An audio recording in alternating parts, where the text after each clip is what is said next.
Hello there, Lunar Squadron, and welcome back to the channel. Today we are going to be showcasing gameplay for all 5 combat stances in Jedi Survivor. Yes, that is including the brand new blaster combat stance that I know all of you have been wanting to see. We're just going to let this gameplay play out in the background, and we are going to give our general impressions of the overall combat and combat stances in Jedi Survivor. Now, with that out of the way, Andreas, are you ready to get into some of this combat gameplay? Yeah, I've been waiting long enough, Nick. Let's look at some blaster stance. All right, here we go in 3, 2, 1, go.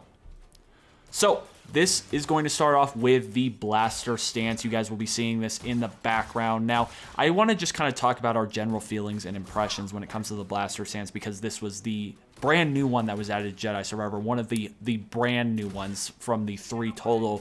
And this is the one that people have been dying to see. And honestly, I didn't use it that much. It was really cool to use, but it wasn't a stance I found myself going back to a lot. I mean, I think this one is really cool when you upgrade the skill tree. I think when you start off, it's a little bit vanilla. It does have some really cool finishing animations, which I'm sure you guys will see in the background here as we are on the lovely planet of Coruscant here, by the way. But I think once you start upgrading the skill tree and you really get, you know, the Deadeye ability, this one starts to get really exciting here. Come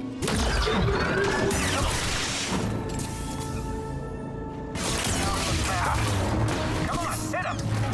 On target! You think so? I'll get you! Time to fight! Solid copy! As you guys know from our blaster breakdown, the way you will refill the blaster bolts, which you will see there on the left if you notice that, is by striking the enemies with just the normal saber strikes. That is how you recuperate ammunition for your blaster. I know some people aren't a huge fan of it, but I thought it was just a more simple and streamlined way to handle this combat stance. I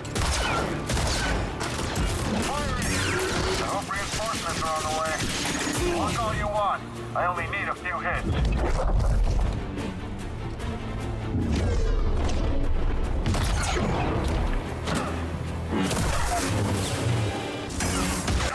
Keep your head down. No.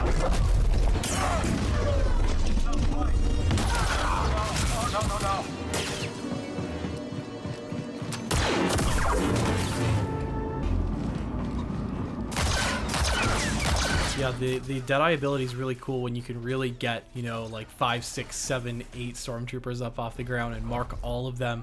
But one thing, like you said, Nick, you're going to want to make sure that you're fully loaded on the bullets that you have. Here you can see on the side you've only got 2 bullets, so you got to be sparing with them as you're deciding how to allocate them.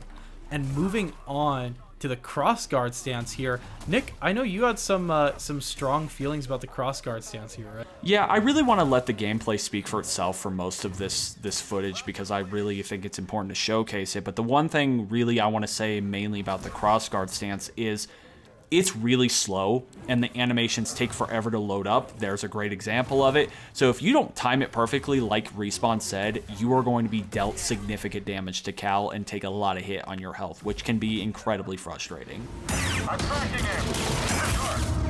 Stay with it. It's impossible. Some of these finishing animations for the Crossguard stance are absolutely brutal, guys. They are disgusting. And I did notice, I'm not sure if you noticed this as well, Nick, but it felt like more limbs were subject to lopping off of these stormtroopers when I was using the Crossguard stance. It felt like I was really lopping off everybody's arms and legs and just kind of mangling people when I was using this stance.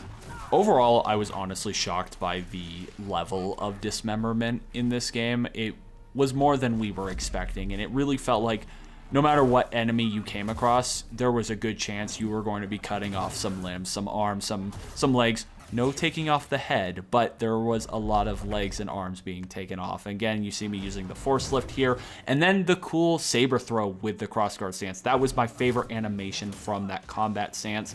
Next up, we have the double-bladed stance. There isn't a lot to really say about this stance that we haven't already said, because we've seen this one from the gameplay previously. We really just wanted to showcase some of this in the game and allow it to speak for itself in the context of uninterrupted gameplay footage here on Coruscant. Of course, there will be some edits just because we want to get to the overall meat of this gameplay, but we thought we'd give you guys a great look at what the double-bladed stance looks like in the context of Jedi Survivor.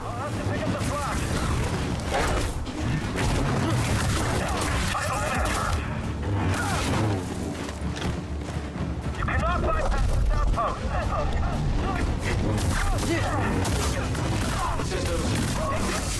I can.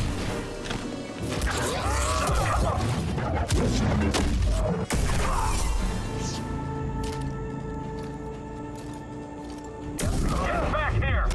Enemy. I don't feel so great. I should move back. I'll be next. Not giving up.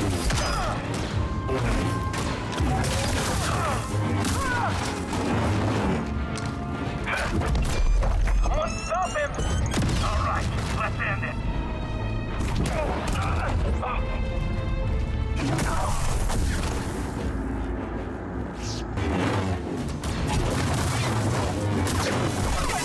We got our last heavy gunner.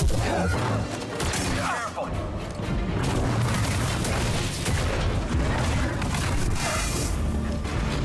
Come on!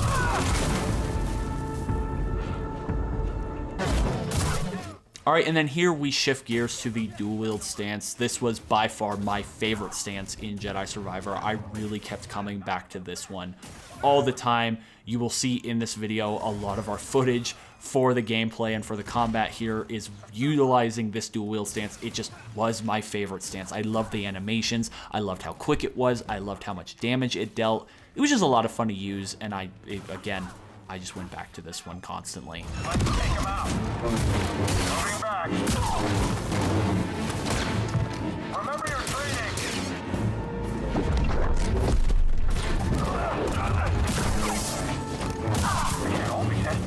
Can they? A lightsaber. And are you a Jedi?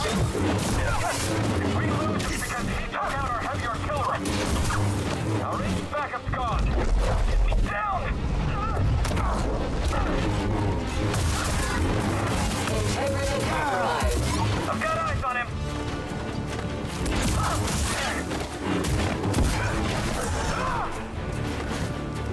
I will back down.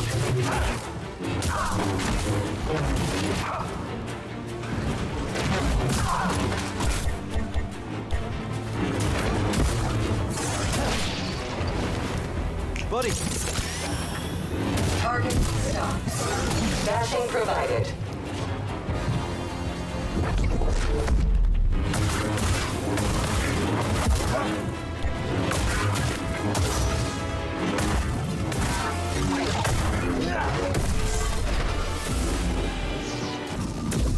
I believe this is it. Take the pressure. Forward. I got him. I'll never break his guard. Someone? Anyone?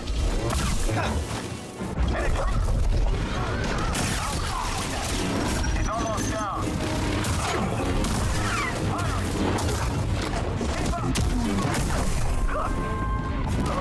Help! You cannot escape.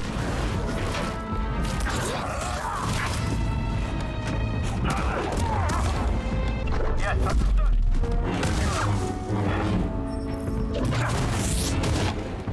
Help!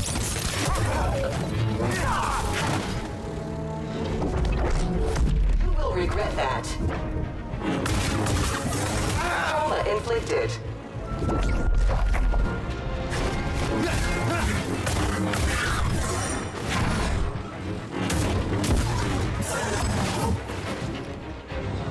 Lobby.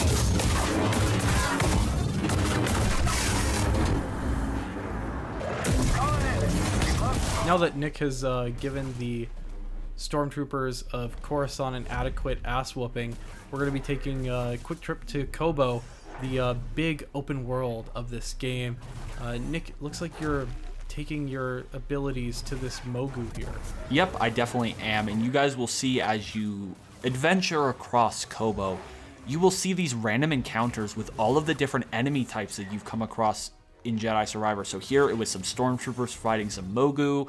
You'll see a Mogu take on some droidicas. You'll see all different wild combinations from the different enemy types in this game, and it's really cool to just adventure across Kobo and see all these unique interactions and even get involved if you want to. You don't have to. You can let them battle themselves, but it is a lot of fun to get involved and kind of take on a lot of different cross eras of enemies. I really enjoyed that from Kobo, amongst all of the other things that we really enjoyed from Kobo. If you guys want a more detailed description of how we felt about Jedi Survivor and the planet of Kobo, definitely check out our official spoiler-free, story spoiler-free review of Jedi Survivor that will be on the channel by the time this video releases.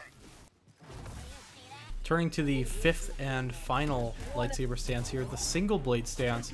To those of you who might be a little worried that they might have turned a blind eye to this stance and focused on the other new shiny stances in this game, I wouldn't be worried about that at all. Honestly, the single blade stance had some of the coolest animations in this game, and frankly, I kept going back to the single blade stance because A, it's a true classic, and B, the animations for this stance were really, really cool. I really loved them. They were silky smooth, and I just kept wanting to go back personally. Just need one good shot. Don't get close to him.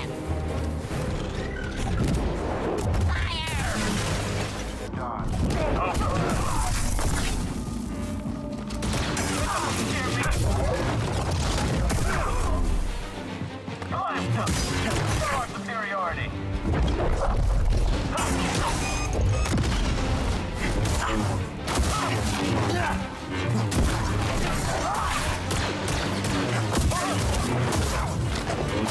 Try dodging that. Let me down.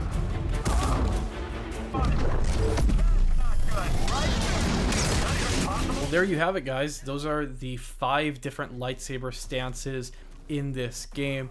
I don't know about you, Nick, but for me, I really enjoyed cycling through every single one of these stances whenever I was playing this game. I felt like, you know, if things ever felt a little bit stale and I kind of wanted to freshen things up, I would just switch up the combat stance that I was using, and it felt like a whole new game with a whole new set of animations and a whole new combat approach. Really helped me revitalize during my playthrough, and honestly, guys, this kept me on my controller playing for honestly far too long. So Nick, I know you had some personal favorite stances here. For me, my favorites were probably the single and the double and the I think I can only pick two favorites here, or else I'm going to start picking all of them. But I think the single and the double bladed are probably my favorite. What about you, Nick? Yeah, I primarily used the dual wield stance and the double bladed stance. Those were my 2 favorites and my primary ones that I used. But really, mainly that dual wield stance was what I focused in on for most of my gameplay. I would say a solid 80% of our time playing through this game, I was focused in on that stance because I loved its animations and how fast it was and how much damage it dealt. It just really met all of the criteria I was looking for. So guys, definitely let us know down below in the comments, out of this gameplay footage you saw, what was your favorite, which one are you most excited to use, and definitely let us know once you get your hands on this game which combat stance you end up using the most, because we're really interested to see what ends up being the prevailing combat stance for players in Jedi Survivor. But that is going to do it for us for this one. Thank you guys all so much for watching, and as always, we will see you all next time.